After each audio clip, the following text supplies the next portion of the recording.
ये लम्हे, ये पल हम बरसों याद करेंगे। हाँ दोस्तों, बिल्कुल सर। दोस्तों लेट्स रिलीव द मैच। इस मैच को जीते हैं, जीत गए फिर भी जीते हैं, याद करते हैं कि इस मैच में क्या क्या हुआ। और सिर्फ हंगामा खड़ा करना मेरा मकसद नहीं। ये नहीं कि हम अभी तक के सफ़र पे बहुत खुश हो लेंगे, हमें पता है कि चुनौतियां आ रही हैं, चुनौतियां ऑस्ट्रेलिया लेकर आ रहा है सेमीफाइनल में। लेकिन क्या मैच था भाई गुरु, क्या मैच था ये। बिल्कुल सर, अब हमने दिखा दिया कि हम चेज देने के बाद भी कैसे जीत सकते हैं। पहले अभी चेज करके जीत गए, और अब हम अब टारगेट देकर जीत दे के गए। जीत गए।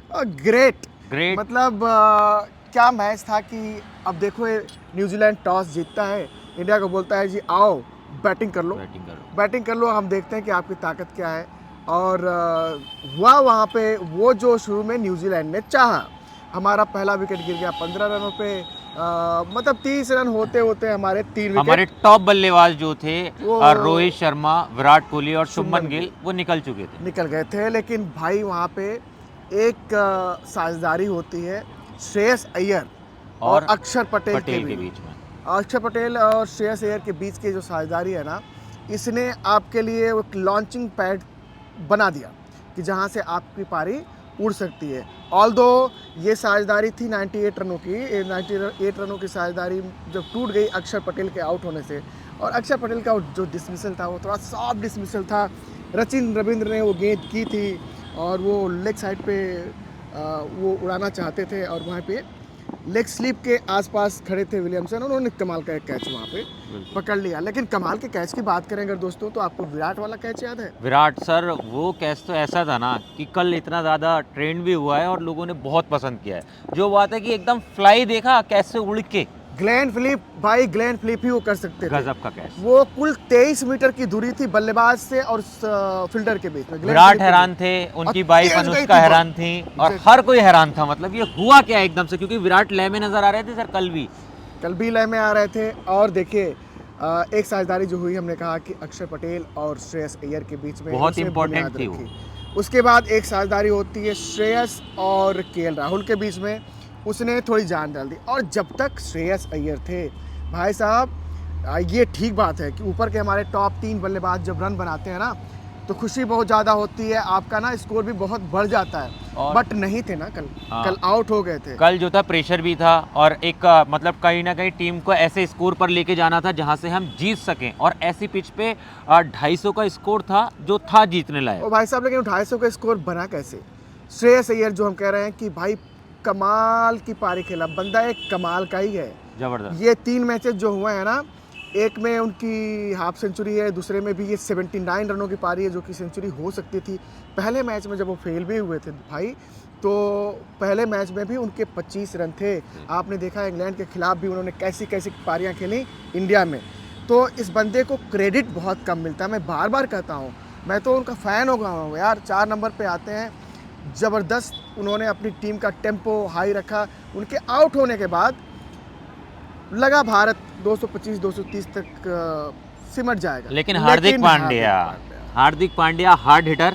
और भाई मैन फ्रॉम द गुजरात, बिल्कुल गुजरात का ये भाई अपना ऑलराउंडर शहंशाह, गुरु आदमी है ये, गुरु। इस गुरु ने खेली 45 रनों की पारी। ये ठीक बात है कि हार्दिक भी शुरू में स्ट्रगल कर रहे थे। बिल्कुल। वो पिच ही ऐसी थी जहाँ पे हर किसी ने स्ट्रगल करना ही था। बहुत ज़्यादा स्लो पिच हो गई थी सर, बहुत ज़्यादा स्लो पिच थी भाई। वहाँ पे हार्दिक आते हैं, हार्दिक पारी को ले जाते हैं ठीक ठाक टेम्पो पे। अब उनके 45 रन 45 गेंदों पे हैं उनके भी। और सर खास बात अक्षर पटेल के 42 रन, अक्षर पटेल के 42 रन, श्रेयस अय्यर के 79 रन, और ये हमारे जो ऑलराउंडर्स, और आप ये देखिए ना हमारे ऑलराउंडर्स कितनी बेहतर तरीके से काम कर रहे हैं। अक्षर पटेल और भाई हार्दिक पांड्या, दोनों ने जबरदस्त पारियां खेली। मतलब दोनों की हाफ सेंचुरी नहीं है, लेकिन ये हाफ सेंचुरी किसी बड़ी हाफ सेंचुरी से कम नहीं है। इंडिया बना जाता है वहाँ पे 249 रन। और आप तो घर पे थे, आपको याद होगा कि हमने वहाँ पे लिखा था न्यूजीलैंड की अग्नि परीक्षा। अब शुरू होती है न्यूजीलैंड की अग्नि परीक्षा, क्योंकि ये 249 रन थे, ये किसी 300 रन से कम नहीं थे। और आइए ना हम, क्योंकि हमें अपने स्पिनर्स पे भरोसा भी था ना। जल्दी हम आपको ना ग्राफिक्स के मतलब जरिए दिखाते हैं कि किस तरह से कल इंडिया के विकेट गिरे, मतलब और फिर उसके बाद न्यूजीलैंड के विकेट गिरे। पहला विकेट गिरता है 15 रनों पे, दूसरा गिरता है 22 रन पे, तीसरा गिरता है 30 रन पे, चौथा गिरता है 128, मतलब 98 रनों की साझेदारी होती है। पाँचवां 172 पे, छठा 182 पे, सातवां 223 पे, आठवां 248, यहाँ पे ये विकेट गिरता है, अहम विकेट। उनको रह जाना था आखिरी ओवर 3 गेंदों और, तो ये हमारा स्कोर जो होता, ये स्कोर होता 250 प्लस। खैर वहाँ पे आउट हो गया हार्दिक पांड्या। 9वां विकेट गिरा आखिरी गेंद पे 249 इंडिया ने बोर्ड पे टांग दिए। अब यहाँ से न्यूजीलैंड की अग्नि परीक्षा तो होनी थी, लेकिन उनको पहला ब्लो दिया किसने? हार्दिक पांड्या ने। बिल्कुल सर। हार्दिक पांड्या आते हैं, उन्होंने एक शॉर्ट ऑफ लेंथ बॉल करते हैं और शॉर्ट ऑफ लेंथ बॉल पे सचिन रविंद्र पंजे पे उछलते हैं। पंजे पे उछल के वो थर्ड मैन के ऊपर से वो छक्का मारने जा रहे थे, और वहाँ पे जो हम कहते हैं ना कि हमारे ऑलराउंडर्स जिन पे हमें इतना फक्र है, कमाल का काम कर रहे हैं बॉल से अक्षर भी। पटेल ने क्या डाइव मारते हुए पहले पीछे गए थे, फिर आगे दौड़े और ऐसे झुक के उन्होंने कैच लिया। पहला ब्लो न्यूजीलैंड को लगा। बिल्कुल सर। न्यूजीलैंड को और झटके लगे। न्यूजीलैंड के पहले मैं बता देता हूँ कि जीत तक कितने विकेट कहाँ कहाँ गिरे, और उसके बाद हम बात करेंगे केन विलियमसन की। कैसे वो दीवार बनकर खड़े हो गए थे, जैसे वो कह रहे हो मैं हूँ और मैं एंड तक लेके जाऊंगा और ये पूरा मैच निकाल दूंगा। लेकिन उनके लिए भी एक हमारा शस्त्र था, उस पर आगे बात करेंगे। लेकिन पहले सर, सबसे पहले आप ये बता दीजिए कैसे कैसे फॉल ऑफ विकेट गिरे। विकेट्स, न्यूजीलैंड के विकेट्स कैसे कैसे गिरे। तो न्यूजीलैंड का पहला विकेट गिरता है 17 रन पे, जो हार्दिक पांड्या ने लिया। उसके बाद दूसरा विकेट गिरता है जी 49 रन पे, वरुण चक्रवर्ती ने वहाँ पे कमाल किया। वरुण चक्रवर्ती ने तो पूरे मैच में ही कमाल किया, जबरदस्त। तीसरा गिरता है उनका 93 पे, चौथा गिरता है 133 पे, और यहाँ तक चौथा लैथम गए थे जहाँ तक मुझे याद है। और यहाँ तक ना न्यूजीलैंड आश्वस्त था कि हम जीत रहे हैं, धीरे धीरे निकाल लेंगे। खलबली हमारे ही खेमे में थी, लेकिन हम बहुत कल आप बॉडी लैंग्वेज अगर आपने देखा होगा इंडियन टीम का, बड़े रिलैक्स खिलाड़ी थे। जैसे उनको पता है कि हमने बोर्ड पे इतने रन टांग दिए हैं, न्यूजीलैंड करना है तो कर लेना, और 4 स्पिनरों के साथ खेल लें। पाँचवां गिरता है जी उनका 151 पे, छठा गिरता है 159 पे, सातवां गिरता है 169 पे, सातवां विकेट मेरे ख्याल से विलियमसन का था। आठवां 195 पे गिरता है, नौवां गिरता है 196 पे, और 10वां 205 रनों पूरी पे। टीम ऑल आउट और इंडिया की जीत। और यहाँ पे एक रोड़ा था, जैसा कि हमने कहा कि एक रोड़ा था विलियमसन, बिल्कुल वो जैसे, लेकिन उनको किस्मत का साथ मिला।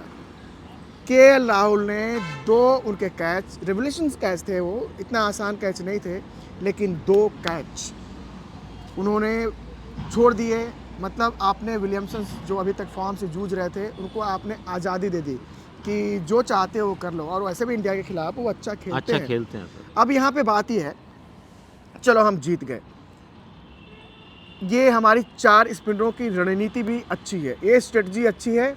आई थिंक इस दुबई की पिच पे विलियमसन को जो निकाला सर, वो भी आप देखोगे कि क्या कमाल का निकाला, एकदम प्लानिंग के साथ में। अक्षर पटेल ने, उनके स्पेल खत्म होने वाला था, लास्ट बॉल थी, उन्होंने एक केएल राहुल को इशारा किया, बोला मैं देखता हूं कि फ्लाइट करा के देखता हूं, और वही चीज़ हुआ, उन्होंने गेंद को छोड़ा।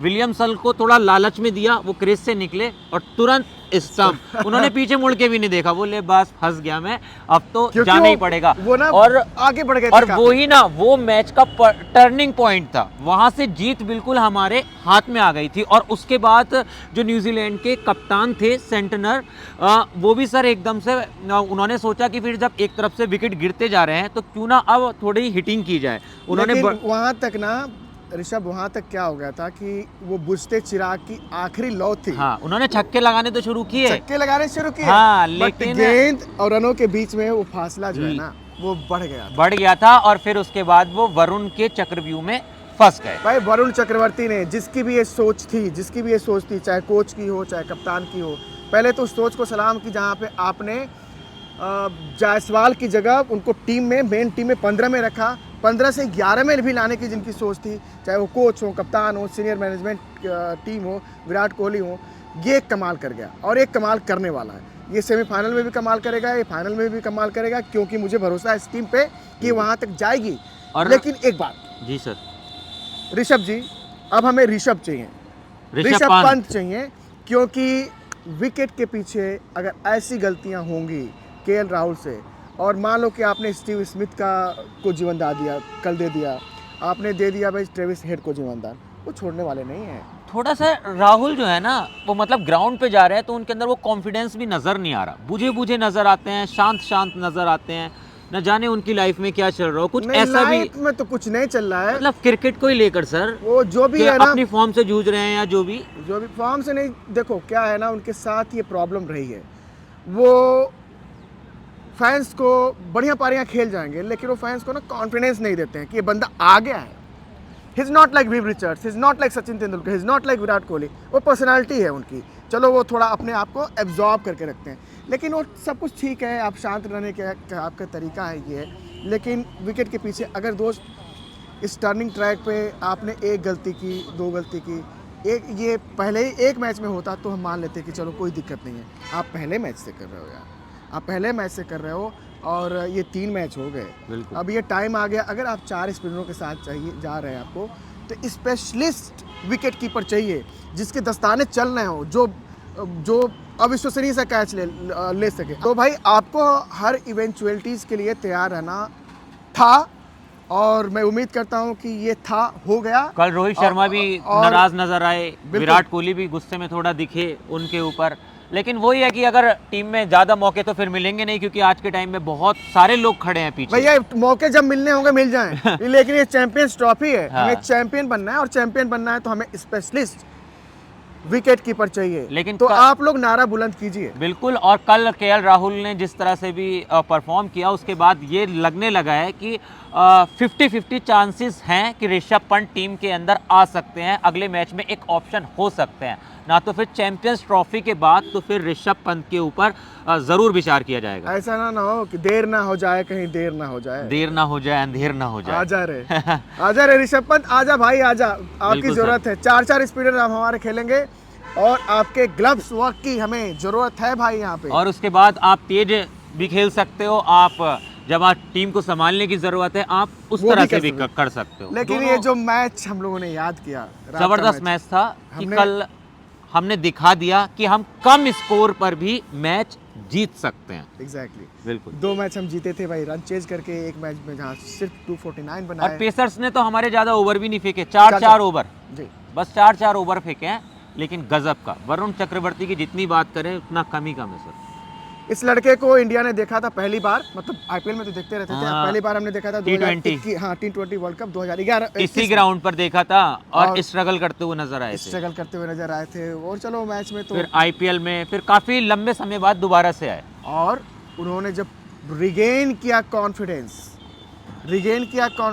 तो भाई वो कयामत है। अब जब वरुण का टीम में सिलेक्शन हुआ था तो हर कोई एकदम से शॉकिंग हुआ था कि यार जायसवाल को बिठा दिया, वरुण को ले लिया। उस वक्त तो ये था कि इतने स्पिनर्स खिलाएंगे कब और कैसे खिलाएंगे, तो मैंने बोला देखो सर, वरुण चक्रवर्ती जो है ना, रोहित शर्मा अभी नहीं खिलाने वाले, वो आपने बोला था। ऐसे टाइम पे खिलाएंगे जहां वो ट्रम्प कार्ड साबित होंगे, क्योंकि कुछ ऐसे होते हैं ना ट्रूप के जिन्हें इतने बड़े इवेंट्स के अंदर छुपा के भी रखना जरूरी होता है, और कल वही काम जो है रोहित शर्मा ने किया भी। इंडिया अनलेस्ड हिम और उन्होंने वो काम करके दे दिया। वरुण चक्रवर्ती जी ऐसे ही छाओ, अपना एक कॉन्फिडेंस बना के रखो। 2 मैच इंडिया ने चैंपियन बनना है और ऑस्ट्रेलिया का थिंक टैंक आप पे आज बहुत तेल जलाने वाला है।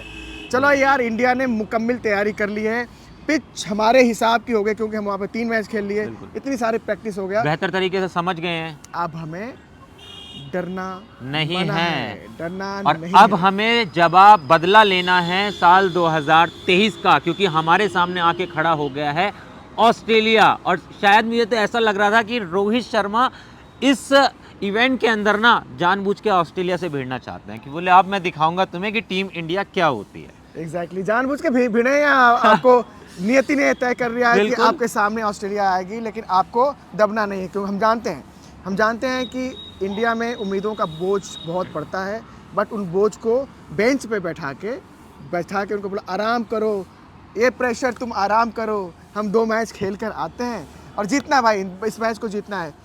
दोस्तों, हमारे इस चैनल को, क्रिकेट अड्डा को सब्सक्राइब कीजिए, नोटिफिकेशन की घंटी दबाइए, दोस्तों के बीच बताइए कि आप सबका अड्डा क्रिकेट अड्डा। और हम मॉर्निंग में आपके लिए ताज़ा क्रिकेट से रिलेटेड ताज़ा अपडेट्स तो लेकर आते ही हैं, और आज तो हमने सिर्फ मैच पे बात की है, क्योंकि ज़्यादा खबरें मैच से रिलेटेड ही थी। लेकिन जाते जाते मैं आपको एक खबर और बता देता हूँ पाकिस्तान को मिर्ची लगाने के लिए कि उनके कोच जो हैं वो सरफ बदल दिए गए हैं और ये खबर आ रही है कि उनके आने वाले कोच जो हैं वो शकील मुश्ताक हो सकते हैं। उनको शुभकामनाएं भाई, शुभकामनाएं पाकिस्तान के होने वाले नए कोच को और शुभकामनाएं टीम इंडिया को। हैव ए ग्रेट डे दोस्तों, गॉड ब्लेस यू ऑल। और वीडियो को लाइक करना और शेयर करना मत भूलना, क्योंकि आपका एक शेयर जो है ना हमारा हौसला काफ़ी ज़्यादा बढ़ाता है। Thank you.